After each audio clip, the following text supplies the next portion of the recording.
খুব তাড়াতাড়ি যদি হেলদি কিছু বানিয়ে খেতে চান তাহলে এটা হলো সবথেকে সেরা খাবার। অল্প খেলেই পেট ভরে যাবে, আর বানানো তো একদমই ঝামেলাই নেই।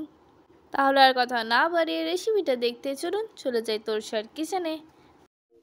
তো চলে এসেছি তোরসার কিচেনে। Hello friends, welcome back to my channel cook with baby Torsa and it's me Torsa.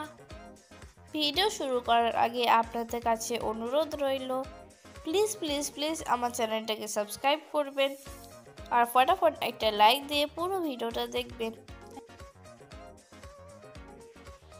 তো প্রথমে চিড়েগুলো পরিষ্কার করে ধুয়ে নিচ্ছি।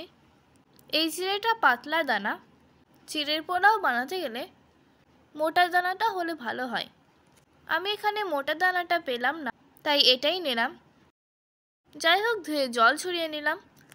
এদিকে একটা কড়াই বসিয়ে সাদা তেল দিয়ে দিলাম, আপনারা চাইলে ঘি দিতেও পারেন। এবার কিছু পিনাটস মানে চীনা বাদাম নিয়েছি, এগুলো একটু ভেজে নিচ্ছি। ভাজা হয়ে গেল, এবার তুলে নিচ্ছি।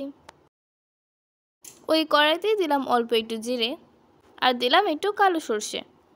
এবার দিয়ে দিলাম কয়েকটা কারি পাতা, এটা আমাদের গাছের ফ্রেশ কারি পাতা। জাস্ট কয়েক সেকেন্ড ভেজে নিলাম। এখানে কাঁচা লঙ্কা, ক্যাপসিকাম ও পেঁয়াজ কেটে নিয়েছি,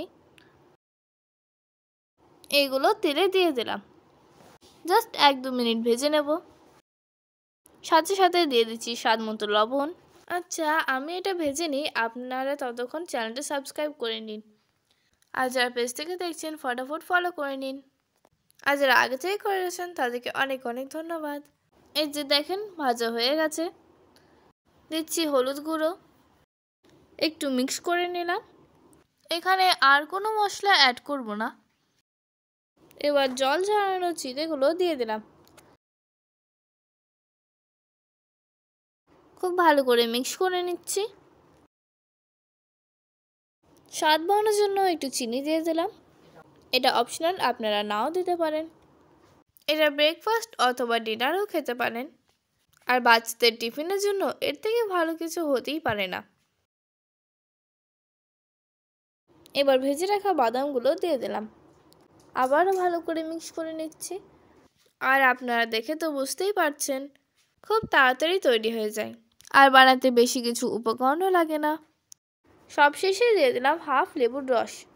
আমি তো সবসময় চেষ্টা করি সহজ সরল রেসিপিগুলো আপনাদের সঙ্গে শেয়ার করার, যাতে আপনাদের সময় ও পরিশ্রম দুটোই কম লাগে। ব্যাস হয়ে গেল। এবার বলুন, এর থেকে সহজ রেসিপি দেখেছেন কখনো? চলুন তাহলে সার্ভ করি।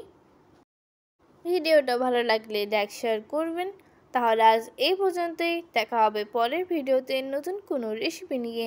টিল দেন টাটা, ভালো থাকবেন।